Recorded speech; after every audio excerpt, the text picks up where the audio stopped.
Well, hello class. In the next 3 days, we're going to be talking about performance management, which is chapter 9.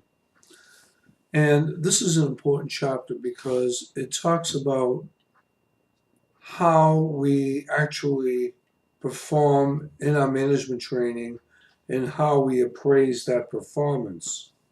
So, in this particular chapter, we're going to learn about the performance appraisal process and why we do appraise performance.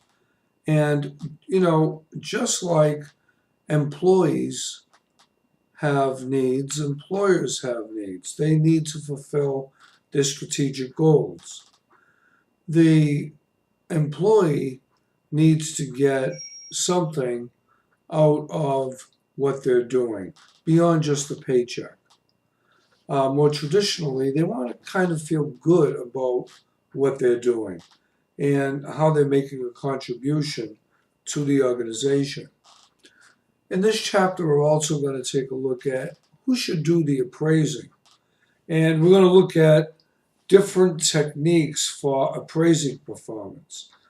And there are graphic ratings and alternation ranking, peer comparison, force distribution, critical incident, a lot of statistical types of training, narrative forms, behaviorally anchored rating scales, mixed standard scales. You probably heard of MBO, management by objectives, computer and web-based performance appraisal. And we're going to use different types of measurements of how well our training is doing by using what we refer to as appraisals in practice. So again, how do we improve performance? How do we measure that performance? How do we deal with error ratings when we are appraising problems within our performance? We sometimes even have problems with our ratings, how we monitor our ratings. So we're going to look at different types of diversity and the problems of bias, the need for fairness in assessing employees, making sure everybody gets treated the same way.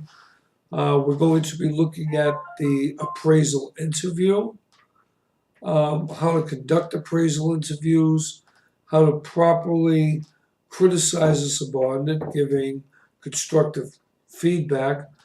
How do we do a formal written warning?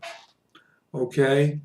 How do we handle those types of things with a progressive disciplinary procedure? We're going to look at employee engagement guides for managers and how do we build engagement through appraisal, where appraisals don't always have to be negative, they can be positive. And we're also going to look at performance management. So that's kind of an overview of the next 3 days. There's a lot of things here with appraisal. Depending on how we're appraised, we're going to perform that way. We need benchmarks and guidelines to go by for our employees. Okay, that's it.